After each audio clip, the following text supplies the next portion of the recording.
le filleul de la mort. Au temps jadis, il advint une fois que la mort s'ennuya. Le vieux faucheur ne manquait point d'occupation, seulement il avait pris sa besogne en dégoût. C'est là pourtant une royale besogne, et il doit y avoir plaisir à égaler d'un coup de faux les pâtres et les potentats. Mais les gens sont ainsi faits que nul n'est content de son métier. Toujours détruire, se disait le pauvre homme. Depuis 6000 ans que le monde est monde, toujours faucher des têtes. Quelle existence! Ah, que serais-je donc heureux de pouvoir me reposer une fois. Dieu le Père s'est bien reposé le 7e jour, après qu'il eut créé l'homme. Créer, quel divin mot! Le dernier des artisans peut avoir un fils qui lui ressemble. Moi seul suis condamné à ne jamais revivre dans mes enfants. Pour loyer de 6000 ans de service, Dieu le Père, ô bon Dieu, tu devrais bien donner un fils à ton serviteur. Je ne corrige jamais mon œuvre, répondit Dieu le Père. Tu as été mis dans le monde pour détruire, non pour créer. Tout ce que je puis faire pour toi, c'est de t'octroyer la faveur d'être le parrain d'un enfant dont tu rencontreras le Père demain en revenant de faire ta tournée. Le lendemain, la mort rencontra Jean-Philippe, le gros sancier du chêne Raoult, dont la femme venait d'accoucher d'un 13e garçon. Jean-Philippe, voulant un homme juste pour parrain de son fils, choisit l'universel faucheur. Et celui-ci donna à son filleul le nom de Macabère, qui en arabe signifie cimetière. Chaque soir, en revenant de son ouvrage, la mort faisait une visite à son filleul. Il le prenait sur ses genoux, le couvrait de baisers et lui apportait des couques sucrées et des petits moulins à vent qu'il avait achetés en passant à Condé. On mit bientôt le jeune gars au collège et la mort paya sa pension. L'enfant montra une intelligence extraordinaire. À 18 ans, il couronna ses humanités par le plus brillant succès. Il fallut songer à lui trouver un état. « Fais-toi médecin, lui dit la mort, et tu deviendras riche et célèbre, car c'est là une profession qui relève de moi. La vie est une lampe où l'on ne peut remettre de l'huile. Tu ne guériras donc point les gens dont la lampe sera épuisée. Mais je vais t'indiquer un moyen de prédire à coup sûr la guérison ou la mort de tes clients. Cela te vaudra une grande considération. Lorsque tu me verras debout au chevet d'un malade, et j'y serai visible pour toi seul, affirme que le malade est perdu. Si, au contraire, tu m'aperçois au pied du lit, réponds hardiment qu'il s'en tirera. Quant au remède, ordonne ceux qui seront à la mode et moque-toi du reste, comme tes confrères de la faculté. Macabère suivit le conseil de son parrain. Il fut bientôt le plus illustre médecin de la Flandre et fit une sérieuse concurrence à Notre-Dame de Bon Secours, qui guérit les affligés. Or, il arriva que la fille du roi des Pays-Bas tomba malade. Tous les médecins du royaume furent appelés. Ils s'accordèrent à dire que la jeune princesse mourait d'une maladie de langueur, mais aucun d'eux ne put y porter remède. Le roi fit venir le filleul de la mort et lui promit une tonne d'or s'il parvenait à opérer une cure si difficile. Macabère se baissa pour observer le visage de la malade. comme, malgré sa pâleur, la princesse était merveilleusement belle, il en devint tout à coup éperdument amoureux. En relevant la tête, il aperçut la mort debout au chevet du lit. À cette vue, le docteur pâlit, mais il se remit aussitôt et demanda qu'on le laissât seul avec la princesse. La malade dormait. « Sauvez-la, je vous prie, mon parrain, » dit Macabère. « Tu sais bien que la chose est impossible. Je l'aime éperdument. »« Et que veux-tu que j'y fasse ?» dit la mort. « On a raison de dire que la mort est impitoyable, » s'écria Macabère, « mais je saurais lui arracher sa proie. » Il alla ouvrir la porte et dit au roi: « Je ne connais qu'un moyen de guérir votre fille. C'est de changer vivement la disposition du lit. Ordonnez qu'on mette le chevet où sont les pieds et les pieds à la place du chevet. » Quoique le remède semblât singulier, le roi siffla dans un sifflet d'argent et aussitôt 4 domestiques parurent. Ils se hâtèrent de suivre l'ordonnance. « La mort va ainsi se trouver aux pieds, » pensait le docteur en se frottant les mains. « La princesse lui échappera et mon parrain sera bien attrapé. » Mais, hélas, quelle que fût l'agilité des domestiques, le parrain se montra encore plus prompt et la princesse rendit l'âme pendant qu'on tournait le lit. Tous les médecins s'accordèrent à dire que ce mouvement intempestif avait tué la malade en faisant affluer le sang au cœur. Le monarque entra dans une violente colère. Il commanda qu'on saisit le docteur ignorant et qu'on le jetât dans la mer. L'ordre fut exécuté sur le champ, mais comme la lampe de Macabère était pleine d'huile, il fut ballotté 3 jours et 3 nuits par les vagues et aborda sur un rivage inconnu. Macabère maudissait son sort. En perdant la princesse, ses amours, il avait tout perdu. La vie lui était devenue insupportable. Il ne prit même point la peine de se lever et resta au soleil, sur le sable, attendant la mort. La mort parut. « Que fais-tu là, mon fils ?» lui dit-il. « Je vous attends, mon parrain, pour me conduire vers ma princesse. »« Mais ton heure n'est point venue. »« Je saurai bien l'avancer, » répondit-il. « Et comment ? Tu vois bien que la mère n'a point voulu de toi. »«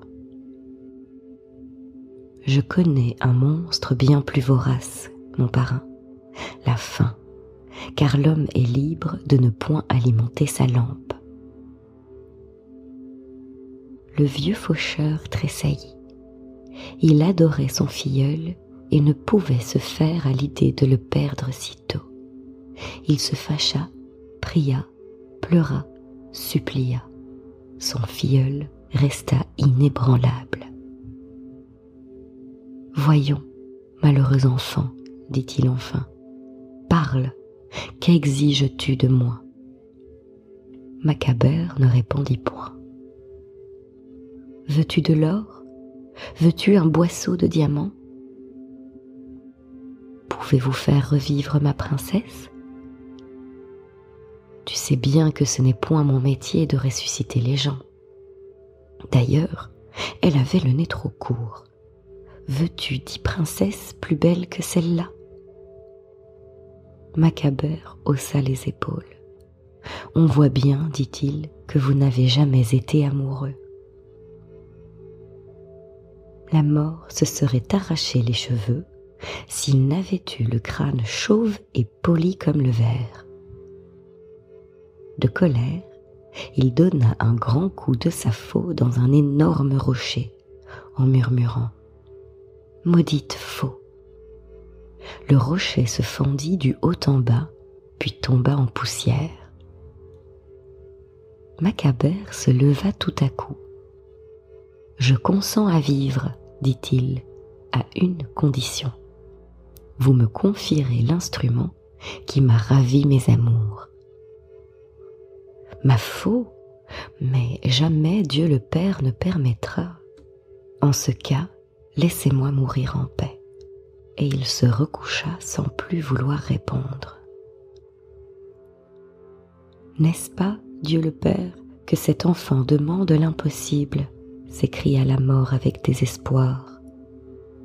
Accorde-lui sa demande, répondit Dieu le Père, car il était las d'entendre les hommes récriminer sans cesse contre la mort. Il voulut condescendre à mettre une fois pour toutes la grande faux à la disposition d'un mortel. « Eh bien, prends-la, dit la mort à Macabère, mais jure-moi que jamais tu n'en useras contre toi-même. » Macabère le jura, prit la faux et s'en alla.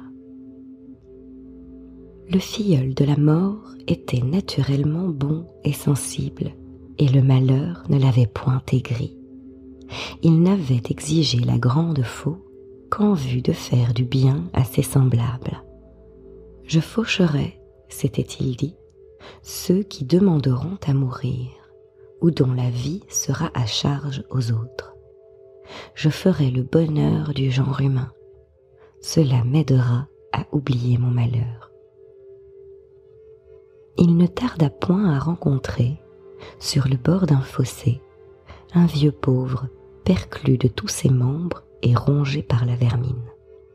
« Ô mort, quand viendras-tu me délivrer ?» s'écriait le vagabond. « Tout de suite, » répondit Macabère, et d'un coup de faux, il le délivra. Mais l'âme ne fut point plus tôt séparée du corps qu'elle murmura. « Coquin de sort, mon corps se serait peut-être guéri, et qui sait si nous ne serions point devenus riches. Voilà qui me servira de leçon, se dit le faucheur. Je suis suffisamment édifié sur les plaintes des hommes et leur dégoût de la vie. Et il se remit en route. Comme il passait par un village, il aperçut, sur le seuil d'une chaumine, une paysanne qui tenait dans ses bras un enfant si malingre, si chétif et si laid qu'il faisait peine à voir. Ses jambes n'étaient pas plus grosses que des bras, et ses bras que des doigts. Il ne pouvait se tenir debout, et sa respiration semblait une suite de gémissements. « Pauvre petit héron, disait la mère, que deviendras-tu quand je ne serai plus là? Ah, le bon Dieu ferait bien de te rappeler à lui. » Le faucheur l'entendit et cette fois crut sagement agir en délivrant d'un seul coup la mère et l'enfant. Mais quand la mère vit son fils mort, sa douleur fut bien autrement vive. La malheureuse femme en devint folle, car elle aimait cet enfant 10 fois plus qu'elle n'en aurait aimé un autre. Elle l'aimait pour toutes les peines qu'il lui avait coûtées, et d'autant plus qu'il était plus faible. Macabère réfléchit. « J'ai fait fausse route, se dit-il. Le meilleur moyen de rendre les mortels heureux, ce n'est point de les délivrer de la vie, c'est de les débarrasser des méchants. » Pour être plus certain de ne point se tromper, il revint en Flandre où les hommes lui étaient connus de longue date. À cette époque, il y avait à Maubeuge un bourgmestre dont la mauvaise réputation s'étendait à 10 lieues à la ronde. Ce bourgmestre ne se servait de sa puissance que pour commettre le mal, à ce point qu'on disait en commun proverbe « Dieu nous garde de la guerre, de la peste, de la malemort et du bourgmestre de Maubeuge. » C'est par lui que le filleul de la mort résolut de commencer le cours de ses exécutions, et il le trancha dans sa fleur comme on arrache une plante vénéneuse. Macabère se figurait que son coup de faux allait être salué par les bénédictions de toute la ville. Grande fut sa surprise quand il vit accourir aux obsèques du défunt la foule de ceux qui l'aboraient naguère, bien plus grande encore quand il entendit prononcer sur sa tombe de magnifiques discours, où les vices les plus odieux étaient transformés en vertus éclatantes. Cette dernière expérience acheva de le décourager. Il se décida à s'en retourner vers son parrain et à lui remettre cette faux dont il n'avait pu parvenir à faire un bon usage. Cependant, le bruit s'était sourdement répandu que Macabère, du chêne Raoult, disposait d'un pouvoir surnaturel dont il se servait pour purger le monde des méchants. Or, la ville de Condé était alors en proie à un juge hypocrite qui, sous le masque de la dévotion, rendait la justice à faux poids. Il craignit que Macabère ne le punît de ses prévarications et songea à prévenir l'effet de la faux vengeresse. Il le fit arrêter et traduire à son tribunal. Le faucheur aurait pu terminer le procès d'un seul coup, mais il voulut voir jusqu'où irait la méchanceté des hommes, dont il n'avait cherché que le bonheur. La grande faux fut saisie et figura au procès comme une pièce de conviction. En moins d'une heure, le bienfaiteur de l'humanité fut accusé de sorcellerie, jugé et condamné à être brûlé vif. Le jour de l'exécution, la place de Condé fut envahie par une foule d'honnêtes gens qui se réjouissaient d'assister à un si beau supplice. Le filleul de la mort parut pieds nus, en chemise et la corde au cou, pendant que la cloche sonnait à toute volée. Il fut salué par une immense clameur d'imprécation et monta sur le bûcher qui était aussi haut que le beffroi. Le bourreau y mit le feu et y jeta la grande faux pour qu'elle subît le même sort que son maître. Le bûcher brûla 3 jours et 3 nuits. Le matin du 4e jour, sur les cendres fumantes, apparut un homme debout, tenant une faux à la main. C'était le filleul de la mort. À cette vue, les Condéens s'enfuirent épouvantés. Macabère considéra que, s'il est vrai que nul n'est prophète en son pays, il lui avait bien fait de l'honneur en le prenant pour un sorcier, et il ne voulut point se venger de ses compatriotes. Seulement, il commanda qu'on saisît le juge prévaricateur et, pour le punir d'avoir si mal tenu la balance de la justice, il en fit forger une en fer et haute de 20 pieds. Il la suspendit au pied du coq qui perche au bout du clocher. Dans un des bassins, il plaça le juge et ses crimes dans l'autre. Le premier bassin fut enlevé tout de suite jusqu'au fléau par le poids du second, et Macabère condamna le magistrat abominable qui avait murmuré tant de patenôtres pour rire, à prier pour de bon jour et nuit, jusqu'à ce que les 2 bassins fussent de niveau. On assure que la balance est toujours au haut du clocher, mais que les paysannes de Fresnes, de Vieux-Condé, de Mâcon et de Tinvincelles ont beau écarquiller les yeux en allant au marché, elles ne voient jamais boucher le bassin du juge. Tous les 100 ans, le bassin baisse, dit-on, d'une ligne, et il n'est encore qu'à mi-route. Décidément, pensa Macabère, je ne me mêle plus de faire le bonheur des hommes. C'est là un métier de dupe, et j'ai éprouvé par moi-même que tout bienfait mérite sa punition. Désormais, je ne veux me servir de ma faux que pour ma propre félicité. À moi les honneurs et la puissance. Le roi des Pays-Bas s'est assez mal conduit envers nous. Commençons par le déloger de son trône et mettons-nous à sa place. On doit y être plus à l'aise que sur la grande place de Condé. Il partit donc, précédé de sa renommée. Le roi des Pays-Bas s'enfuit à son approche, et Macabère trouva les portes du palais toutes grandes ouvertes. Il monta sur le trône, ceignit la couronne et fut proclamé roi par les habitants des Pays-Bas. Il notifia aussitôt son avènement à tous les souverains de la terre, en les appelant ses chers cousins.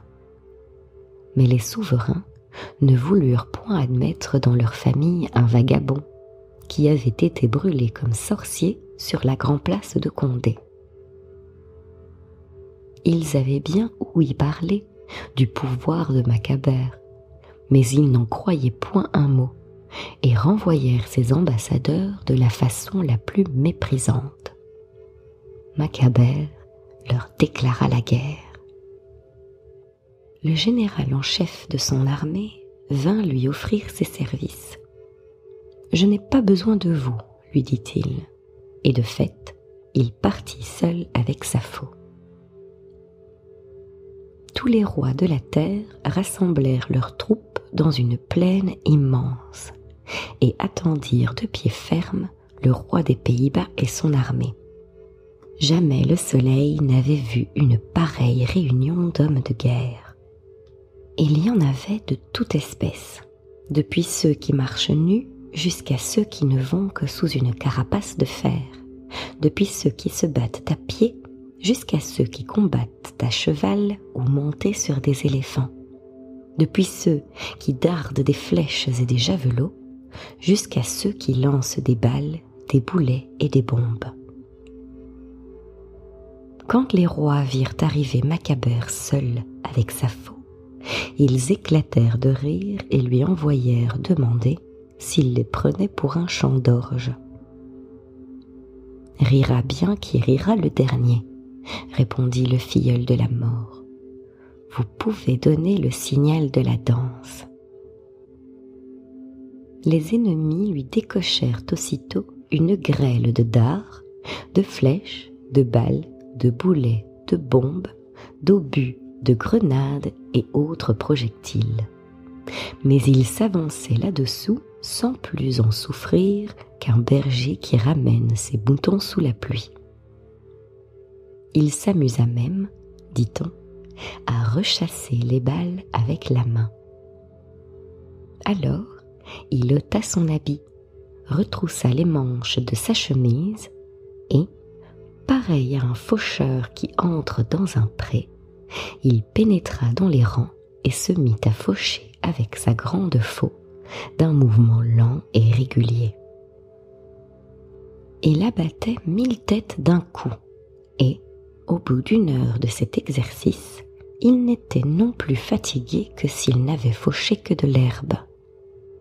Les ennemis tentèrent de fuir, mais comme ils s'embarrassaient les uns dans les autres, et que Macabère, avec sa faux, devançait les chevaux les plus rapides, il ne leur resta d'autre ressource que de se jeter à ses pieds et de demander grâce.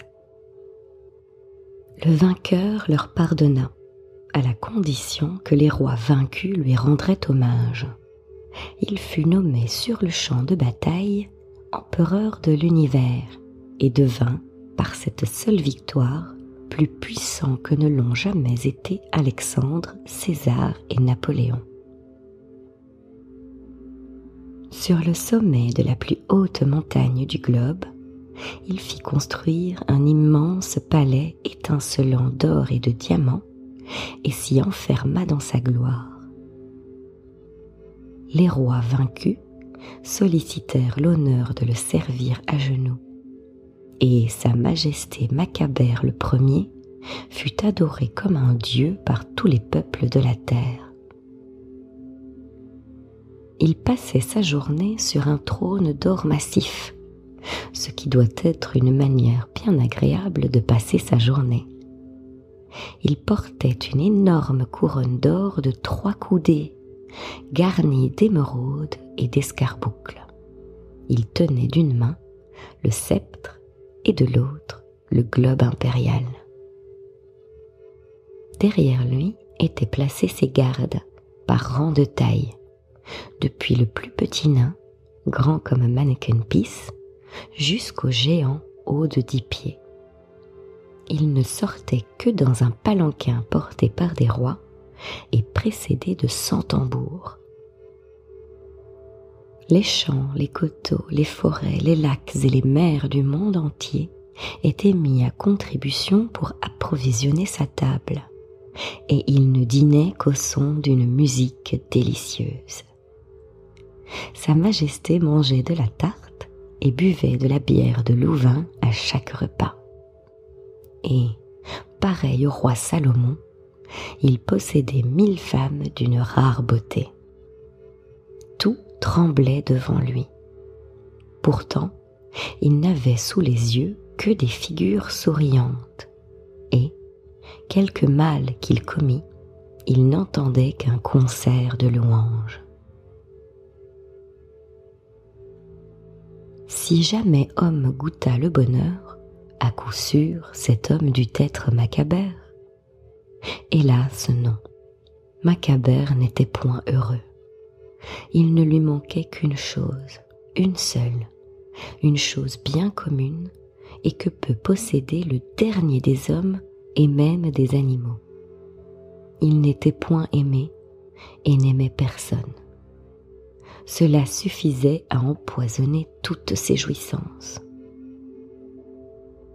Il voyait le sourire sur les lèvres, mais sentait la haine au fond des cœurs.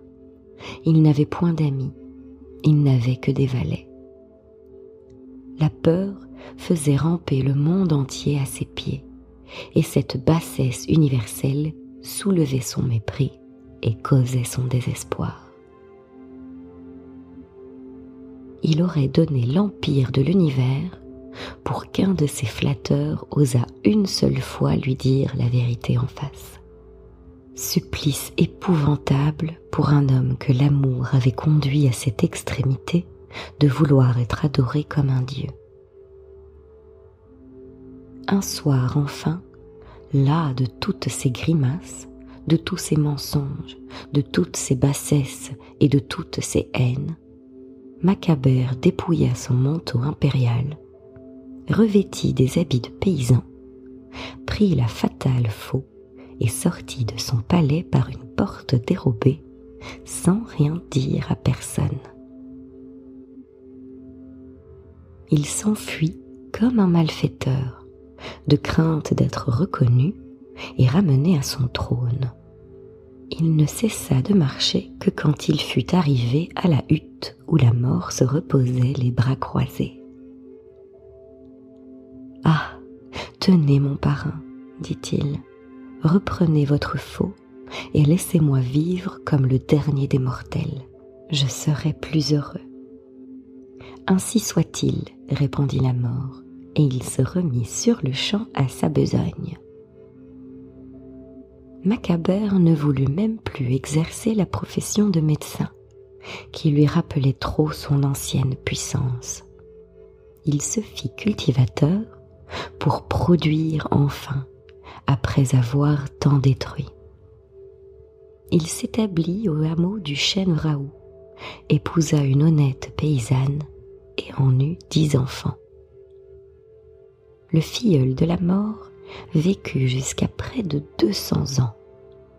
C'est le cas de longévité le plus remarquable qu'on ait vu depuis les patriarches.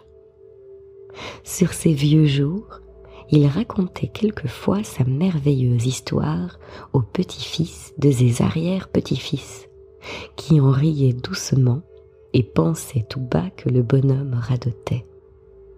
Car les gens d'alors étaient déjà comme ceux d'aujourd'hui, qui rient de tout et ne croient à rien.